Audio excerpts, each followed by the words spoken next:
Assalamualaikum. Oke, pada kesempatan kali ini saya mencoba untuk beropini yang semoga nanti bisa bermanfaat bagi kita, khususnya bagi saya sendiri. Banyak di antara kita menjalani kehidupan ini penuh dengan rutinitas. Artinya, apa yang kita lakukan, aktivitas yang kita lakukan saat ini mungkin sama dengan aktivitas yang kemarin kita lakukan.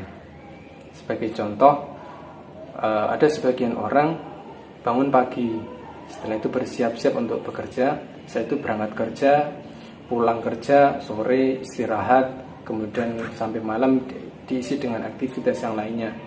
Kemudian keesokan harinya juga akan melakukan aktivitas yang sama seperti itu. Hari berikutnya juga sama, maka hari-harinya hampir diisi dengan aktivitas yang sama. Ada yang melakukan aktivitas seperti itu, ada yang penuh dengan kesukaan, penuh dengan keceriaan. Ada juga yang melakukan aktivitas seperti itu, kerutinan seperti itu, karena memang desakan ekonomi yang mengharuskan untuk melakukan seperti itu. Ada juga yang melakukan seperti itu karena memang keadaan atau aturan atau sistem yang harus melakukan seperti itu. Nah, karena hal seperti itu, mungkin ada yang merasa nyaman, ada yang tidak. Tapi kebanyakan karena melakukan aktivitas yang sama, maka akan menimbulkan yang namanya rasa kecemasan, kejenuhan, kebosanan, dan lain sebagainya. Sehingga timbul rasa ingin mencari aktivitas yang lainnya, karena untuk pelarian. Maka kebanyakan di antara kita menunggu hari liburan. Wah, pasti di sela aktivitas itu kita sering menunggu hari libur, kapan liburnya, sehingga hari Minggu atau hari libur itu dijadikan sebagai pelampiasan untuk bersenang-senang, untuk istilahnya untuk melampiaskan kejenuhan yang telah dialami sehari-hari itu. Ya, itu sudah wajar, itu sudah umum. Jadi ada di masyarakat Jepang itu ada sebuah ungkapan atau sebuah filosofi yang namanya Ikigai. Ikigai ini adalah cara bagaimana memaknai kehidupan itu biar lebih seimbang, biar lebih bermakna, biar lebih semangat untuk melalui aktivitas kehidupan ini. Karena di masyarakat Jepang itu orang-orangnya mungkin sudah banyak yang kita tahu. Orang-orang Jepang itu kegiatannya penuh dengan disiplin, aktivitasnya begitu padat, semuanya serba disiplin dan lain sebagainya. Maka orang-orang Jepang ini memunculkan yang namanya Ikigai. Jadi setidaknya ada 4 hal untuk bisa meraih Ikigai ini. 4 hal itu adalah apa yang kita lakukan itu karena kita sukai, apa yang kita lakukan itu karena kita bisa atau kita ahli, apa yang kita lakukan itu karena dibutuhkan, dan apa yang kita lakukan itu karena kita juga mendapatkan bayaran. Nah, jadi aktivitas yang kita lakukan itu setidaknya ada 4 hal ini. Kita suka, kita bisa atau ahli, kita dibutuhkan, dan juga kita mendapatkan bayaran dari aktivitas kita itu.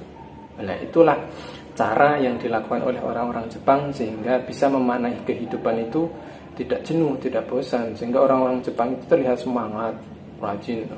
Kalau kita lihat bagiannya Ikigai seperti ini. Jadi ada namanya passion, ada namanya mission, ada namanya profession, ada namanya vocation. Sebenarnya ini adalah irisan dari tadi, apa yang kita suka, apa yang kita bisa atau yang kita ahli, terus apa yang dibutuhkan, terus ada apa yang kita dapatkan atau kita dapat bayaran. Sebenarnya bagaimana sih agar kita bisa menjalani Ikigai seperti orang-orang Jepang ini, bisa memaknai kehidupan lebih semangat, rajin dan lain sebagainya. Setidaknya ada beberapa hal untuk kita bisa menjalani Ikigai ini. Yang pertama, kita mencoba untuk mengenali diri kita sendiri. Caranya bagaimana? Cara mudahnya gini.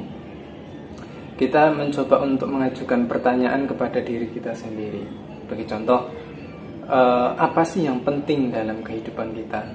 Kegiatan apa sih yang sejalan dengan lingkungan kita? Apa sih yang bisa kita lakukan yang sesuai dengan keahlian kita? Nah, maka dari pertanyaan-pertanyaan itu, maka kita mencoba untuk mencari jawaban. Nah, setelah itu kita mencoba untuk membuat planning atau rencana aktivitas apa yang akan kita lakukan.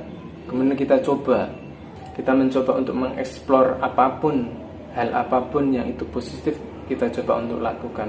Dan nanti dari situ kita akan tahu mana yang sesuai dengan passion kita, yang juga kita mendapatkan bayaran dari situ, yang kita juga bisa melakukan karena sesuai dengan ahli, kita melakukan juga karena dibutuhkan, kita melakukan juga karena kita suka.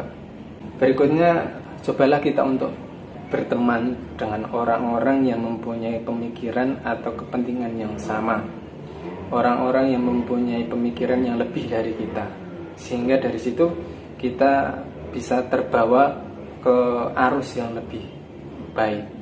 Kalau kita mengobrol dengan orang-orang yang lebih tinggi pemikirannya, secara otomatis kita juga akan terbawa. Dan yang terakhir adalah kita mencoba untuk mencari rintangan dalam kehidupan ini. Artinya apa? Artinya kita jangan hanya hidup dalam zona nyaman. Kita mencoba untuk keluar dari zona nyaman itu, karena dari situ kita akan menjadi lebih tangguh, lebih hebat untuk bisa menjalani kehidupan ini. Sekian opini saya, semoga bermanfaat. Wassalamualaikum.